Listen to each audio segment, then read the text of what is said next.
Long story short, Randonautica. Nothing's ever gonna be the same. I'm never gonna heal from this.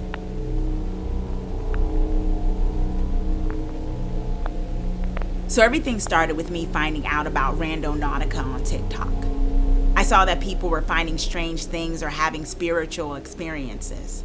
And I've had plenty of those, so I wasn't worried about it. How the app works is by us manifesting what we want to experience, and the app's quantum generator finds a spot to bring it to life, or reality, or whatever. Shortly before I found the app, me and my two sisters and one of their boyfriends found out about skinwalkers, which are known for stalking and tormenting people.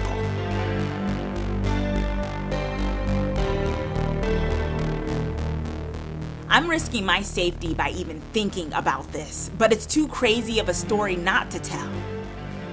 So we had been interested in learning about skinwalkers because they're a part of native folklore, and we're native, so we naturally found it very interesting. Just look up Skinwalker Ranch.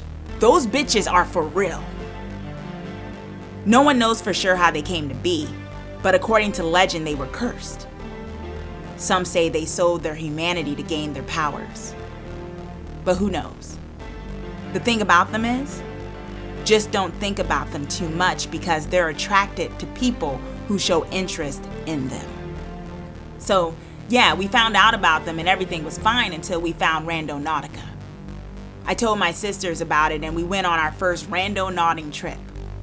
We never brought up the skins or anything like that, but it did pop into my head while we were manifesting what we wanted to find. I thought I'd push that thought back, but then again, maybe not, because something must have caught onto those intrusive thoughts I was having about the skins. The location it led us to was in a very rural area. Very few buildings, no houses, lots and lots of woods and fields. It took us off into this big ass field and we were walking, but we all got a weird feeling. I can't describe the feeling, but we all felt it so strong that we bolted straight back to the car. I guess now's as good a time as any to mention that we're psychic. My whole family is, basically. My sister and her boyfriend are active mediums. They can communicate with spirits the same way I can, but in a different way. More energetically, if that makes sense. Like a sensitivity to changes in energies. So, we ran back to the car and my sister was like, did we all just think the same thing? And yeah, turns out we all had thoughts about the skins while we were manifesting to Randonautica. So we went home and left the app alone. But that was when things started getting weird. Occasionally I'd see unexplained shadows. As a psychic, that's normal for me, so I didn't think nothing of it. A couple of months passed and we decided, let's try using Randonautica again. This time it took us to a part of our hometown where a minotaur or goat man had been seen. We got out of the car and nothing happened. A couple of months passed. Me and my sister decided we'll give it one more try to see if we find anything. We were expecting to be led to a safe or something weird like that. Well, it took us to an area where a lot of trees are being torn down to make way for some new houses and condos to be built. Randonautica wanted us to walk into the tree line and keep going, but we were being pussies and stayed just on the edge of the trees. Then I started getting that weird, we're being watched feeling. And I start looking around, but nothing. We were just about to gather our courage and walk into the woods when we heard this very, very low growl right next to us. And we also heard footsteps running back and forth. We ran back to the car so fast, and that was the last time we ever used Randonautica. But this thing didn't stop stalking us. Flash forward like 2 weeks. We're smoking a black outside my mom's apartments, and her cat is out there literally crying back and forth with 3 other cats.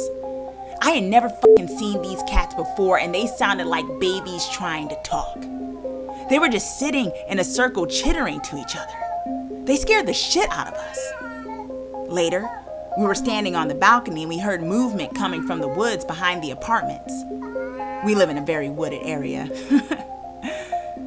and all the cats turned their heads when they heard it and took off.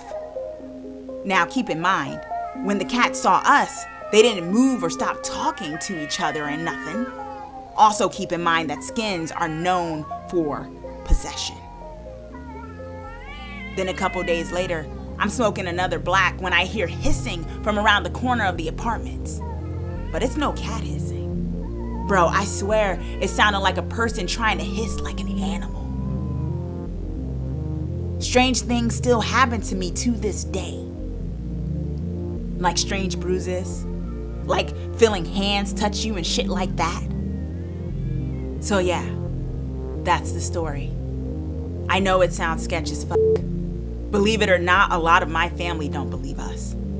But it was so scary, we were literally constantly on watch, feeling like something was out there stalking us. We should have known better. We know how dangerous the spirit world is.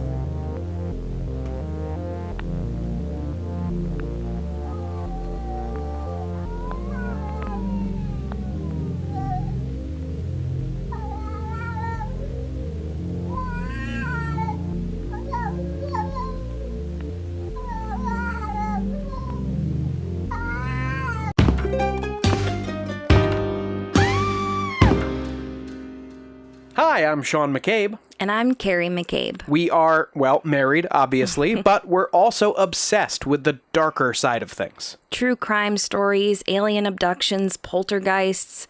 If it leaves you scratching your head and keeping those lights on at night, we want to hear about it. That's why we host the podcast, Ain't It Scary, with Sean and Carrie. Every week, we bring our listeners a true story guaranteed to send chills down your spine. From history's most brutal serial killers to the mystery of spontaneous human combustion. Yep, lots of these stories leave unanswered questions behind, and you'll get to poke through the rubble of the evidence with a hardened skeptic and someone whose mind is more open to fun. Yeah, that's what I was gonna say. The show really feels like just kicking back with us at home and chatting about monsters and tragedies, but having a few laughs along the way. Just like we'd be doing if the mics were off, frankly.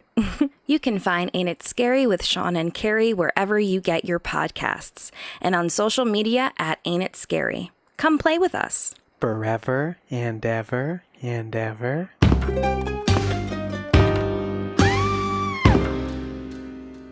I'm Edward October. For more true, true-ish, and classic tales of horror and the paranormal, subscribe to our YouTube channel. Be sure to ring the bell so you don't miss anything. Or find all of our links at octoberpodvhs.com. Octoberpod, retro horror for bold individualists.